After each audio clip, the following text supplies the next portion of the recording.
Kā tu domā, šis ir laikam lielākais mums izsolē mūsu raidījuma vēsturē? Nenoliedzami, dāmas un kungi, 50,000 eiro ir mūsu izsoles gala solītāja uzvarošais vēstījums un solis, kas viss šī summa nonāks šim triecienu pulkam skala. Fantastiski. Un kas to nosolīja? Kā viņš stādījās priekšā šis cilvēks?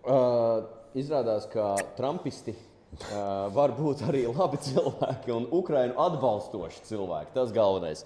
Tiešām pārliecināts trumpists, bet Ukrainas atbalstītājs ir nosolījis 50,000 gan par šo skaisto pulksteni, gan par skalu triecienu pulku ķermeņu uzšuvēm. Un ko Ukrainas bruņoto spēku šī vienība iegūs?